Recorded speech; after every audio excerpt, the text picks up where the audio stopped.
ওয়ামা উমিরু ইল্লা লিয়াবুদুল্লাহ মুখলিসিনা লাহুদ্দিন।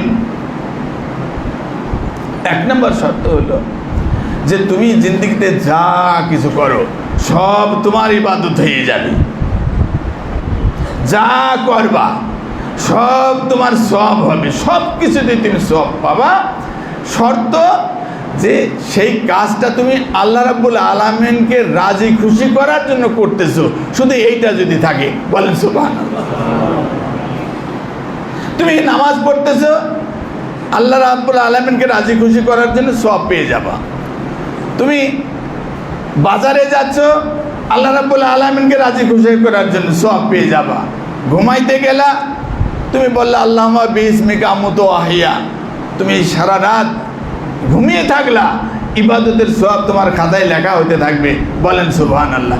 ঘুমাবেন তো আপনার শারীরিক প্রয়োজনে, সারাদিন ক্লান্ত আছেন, ব্যস্ত আছেন, আপনার শরীর ঘুম যাচ্ছে, চোখ মিটিমিটি করে বন্ধ হয়ে যাচ্ছে, আপনার প্রয়োজনে আপনাকে ঘুমাইতে হবে। কিন্তু আল্লাহ রাব্বুল আলামিন আপনাকে বলছেন যে তুমি যে ঘুমাইলা এই ঘুমটাও তোমার ইবাদত হয়ে যাবে, বলেন সুবহানাল্লাহ। কখন? যখন তুমি এই ঘুমটা আল্লাহ রাব্বুল আলামিনকে রাজি খুশি করার নিয়তে করতেছো। আবার সকালবেলা উঠলা, এই উঠে তুমি আল্লাহ রাব্বুল আলামিনের কাছে বললা আলহামদুলিল্লাহ যে আহিয়ানা বাদা মা আমাতানা ওয়া ইলাইহিন নুশুর, এই দোয়া পড়ে ফেললা। যতক্ষণ তুমি জাগনা আছো, সূর্য অস্তমিত হয়নি, এই পুরা এই টাইমটাও তোমার নামে ইবাদত হিসেবে কবুল করা হবে, যদি তুমি এই নিয়ত করো যে এই সারাদিন আমি আল্লাহ রাব্বুল আলামিন খুশি হয় এমন কাজ করতে চাই, বলেন সুবহানাল্লাহ।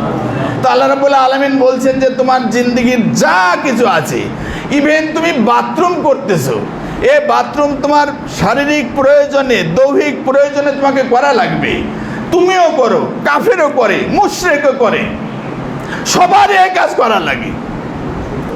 কিন্তু তুমি বাথরুমে যাচ্ছ, সেই বাথরুমে যাওয়ার সময় একটা দোয়া আছে, বের হয়ে একটা দোয়া আছে, এই দোয়াটা পড়লে বোঝা যায় তুমি এই কাজটা আল্লাহ রাব্বুল আলামিনের রেজামন্দি করার জন্য করতেছো, আল্লাহকে রাজি খুশি করার জন্য তুমি কাজটা করতেছো, যে এই কাজটা করলে ফ্রি হয়ে যাবা, আল্লাহকে ভালো করে ডাকতে পারবা, এই নিয়াত করে ভিতরে ঢুকতেছো, বাইর হয়ে আসতেছো।